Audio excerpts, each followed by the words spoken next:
Kayaknya udah full semua nih.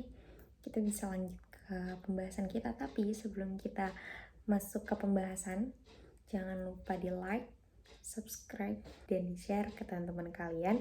Siapa tahu video yang kita bikin ini akan bermanfaat. Assalamualaikum warahmatullahi wabarakatuh. Halo teman-teman semua, pada kesempatan kali ini kami akan sedikit mengulas terkait dengan blueprint sistem pembayaran Indonesia. Yang selanjutnya akan kami sebut dengan BSPI. Sebelum mengulas lebih lanjut terkait dengan BSPI, saya akan sedikit mengulas terkait apa sih pengertian dari BSPI tersebut. Sedikit saya jelaskan, BSPI merupakan respon dari pemerintah atau mungkin dalam hal ini Bank Indonesia atas revolusi industri 4.0, di mana seperti kita ketahui, revolusi industri 4.0 merupakan revolusi di bidang teknologi informasi dengan dukungan jaringan internet, sehingga perangkat yang memiliki jaringan internet memiliki nilai lebih, yaitu dapat berinteraksi dan bertukar informasi lebih cepat dan lebih mudah dengan pengguna perangkat lain. Hal tersebut memicu berbagai inovasi digital di berbagai sektor, tidak terkecuali oleh sektor keuangan. Maka dari itu, tidak heran kalau mungkin akhir-akhir ini kita temui berbagai produk baru di bidang keuangan yang berbasis digital seperti mobile banking, atau fintech, atau mungkin yang lebih familiar adalah e-money ya. Sebenarnya hal tersebut merupakan hal yang positif karena merupakan perkembangan teknologi di negara kita. Namun, jika tidak diarahkan dan dibiarkan begitu saja, hal tersebut dapat memicu suatu masalah yang berjangka panjang. Bisa kita contohkan dengan kesenjangan ekonomi. Maka dari itu, perlu dari pemerintah atau mungkin dalam hal ini Bank Indonesia untuk mengarahkan perkembangan teknologi informasi tersebut agar sejalan dengan tujuan negara. Maka dari itu, pemerintah atau mungkin dalam hal ini Bank Indonesia mencanangkan sistem pembayaran yang dikenal dengan Blueprint Sistem Pembayaran Indonesia yang direncanakan rampung implementasinya pada tahun 2025. Dengan tujuan adalah integrasi keuangan digital, transformasi perbankan melalui open banking, keseimbangan inovasi digital dan perlindungan konsumen, menghindari risiko shadow banking, dan menjamin kepentingan nasional dalam perekonomian. Blue Sistem Pembayaran Indonesia atau BSPI 2025 merupakan salah satu solusi atas tantangan baru di era digital ini untuk masa depan Indonesia yang lebih kuat dan merata. Adanya inovasi digital ini membuat Big Tech semakin memperkuat pasarnya karena Big Tech memiliki kendali penguasaan data. Big Tech memiliki akses pada data konsumen dan juga memiliki klaim penuh atas data konsumen tersebut. Selain itu, konsumen tidak menyadari bagaimana data tersebut digunakan oleh Big Tech. Apabila hal tersebut dibiarkan, maka akan memicu kegagalan pasar karena Big Tech semakin mendominasi pasar dan UMKM semakin tidak berkembang. Maka dari itu, Bank Indonesia mengembangkan BSPI 2025 untuk menstabilkan pasar agar tidak ada salah satu pihak yang menjadi dominan. Untuk kali ini, fokus Bank Indonesia adalah kepada masyarakat berpenghasilan kecil dan pengusaha UMKM agar mereka mendapatkan akses pelayanan perbankan untuk permodalan usaha mereka. Saat ini, fintech dan e-commerce memiliki merchant yang sangat aktif dan mereka juga memiliki konsumen yang sangat besar. Hal ini mulai dikembangkan oleh Bank Indonesia melalui program pemerintah elektronifikasi dan transaksi pemerintah daerah. Pengusaha UMKM saat ini mulai memasarkan produknya melalui e-commerce. Hal ini sangat menguntungkan bagi pengusaha UMKM karena produk-produk mereka mulai dikenal masyarakat luas dan mereka juga bisa memasarkan produk mereka tidak hanya di satu daerah melainkan di beberapa daerah di Indonesia. BSPI yang dikembangkan oleh Bank Indonesia bertujuan untuk mendorong sistem keuangan menjadi terdesentralisasi sehingga lebih stabil. Bank Indonesia sebagai bank sentral memiliki tanggung jawab penuh dalam menjaga struktur ekonomi dan keuangan yang sehat guna membangun ekonomi yang sustainable. Dengan adanya BSPI 2025, segmen masyarakat yang masih kurang terlayani seperti masyarakat berpenghasilan rendah, usaha mikro, dan juga masyarakat pedesaan akan sangat diuntungkan dengan adanya terobosan ini. Keberhasilan BSPI 2025 ini akan membawa dampak yang sangat baik bagi Indonesia karena perekonomian Indonesia menjadi naik. Dalam sebuah perencanaan, pasti dibutuhkan siapa yang akan menjadi sasaran target. Sasaran target ini akan dijadikan titik fokus serta acuan keberhasilan dalam realisasian suatu perencanaan. Blueprint Sistem Pembayaran Indonesia 2025 yang merupakan solusi tantangan dunia dalam aspek digitalisasi ini akan membidikkan sasarannya kepada penduduk Indonesia yang berusia produktif. Jumlah penduduk saat ini di Indonesia berdasarkan dengan catatan Kementerian Dalam Negeri ialah berjumlah 275 juta jiwa dengan jumlah penduduk terbesar dan terbanyak itu berada di Provinsi Jawa Barat, yaitu sebanyak 48 juta jiwa. Penduduk Indonesia didominasi dengan penduduk yang usianya produktif dengan rentang usia 15 sampai 64 tahun dan usia muda dengan rentang usia 0 sampai 14 tahun. Usia produktif itu menempati hampir 70% dari jumlah penduduk seluruh Indonesia. Usia produktif itu adalah ketika seseorang masih mampu untuk bekerja dan menghasilkan sesuatu.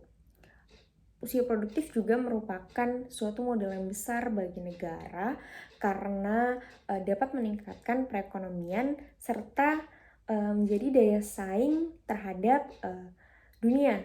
Di Indonesia sendiri, usia produktif ini banyak dipangku oleh generasi milenial dan generasi Z, yang mana generasi milenial ini banyak sekali mengisi jumlah tenaga kerja sehingga dapat menjadi peran yang penting pada proses pemerataan digitalisasi.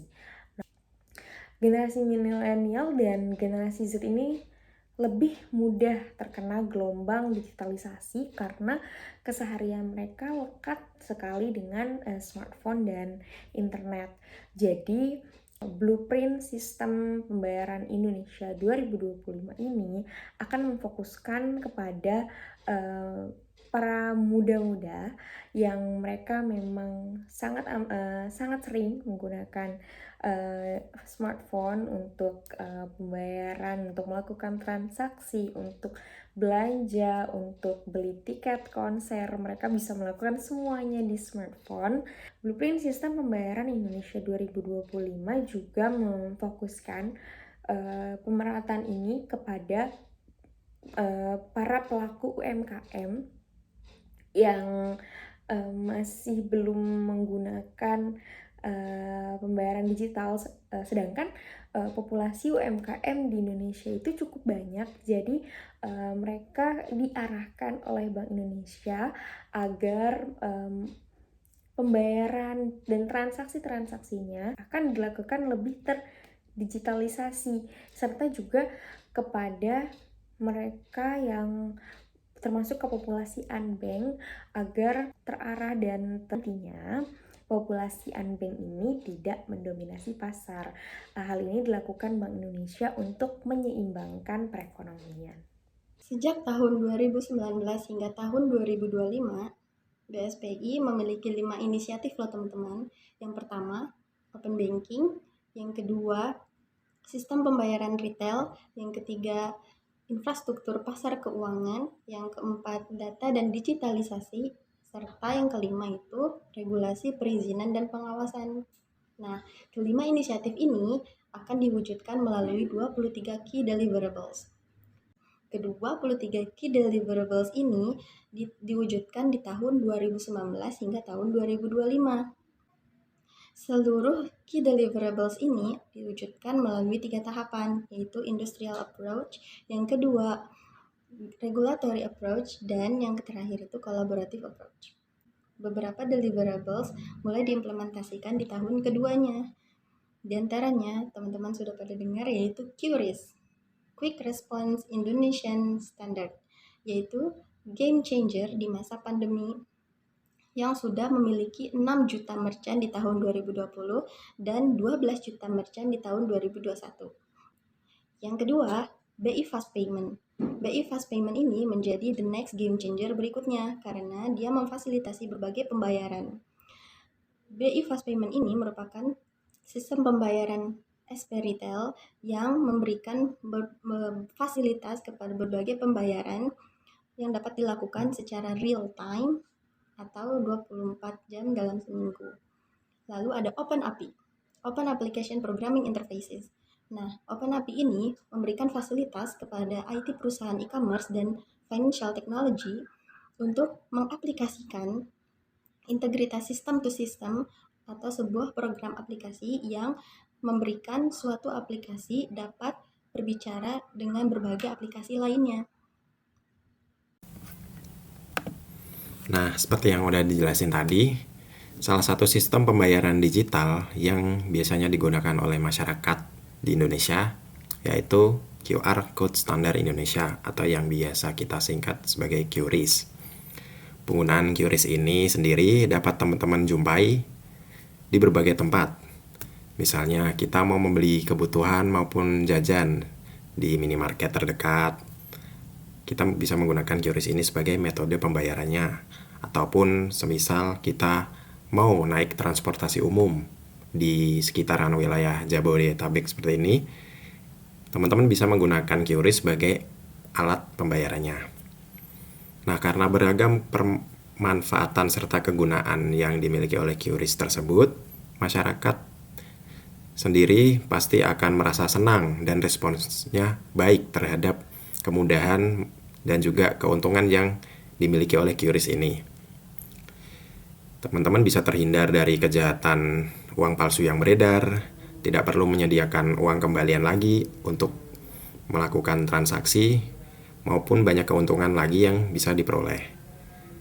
Nggak perlu bawa uang-uang tunai, cukup melakukan transaksi melalui QRIS ini dengan smartphone yang teman-teman biasa bawa. Nah, jadi dengan adanya QRIS ini, respons masyarakat tentu saja sangat positif karena sama-sama diuntungkan dari segi konsumennya maupun pelaku usaha yang menggunakannya.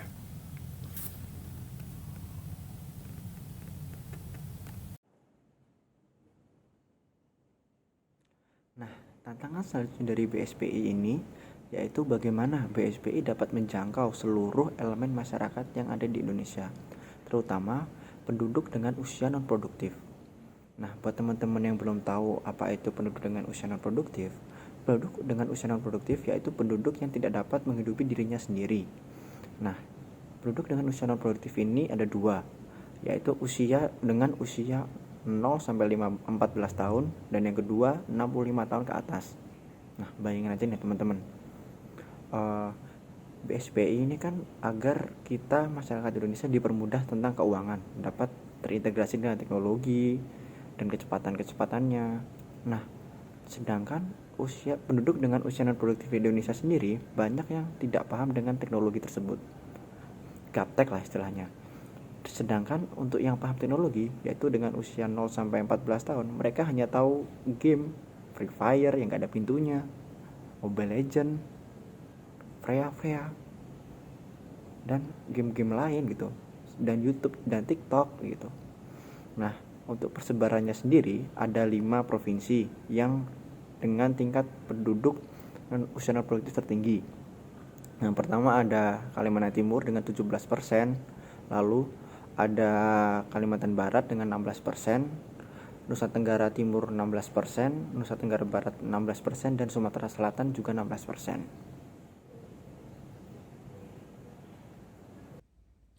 Terima kasih, sampai jumpa.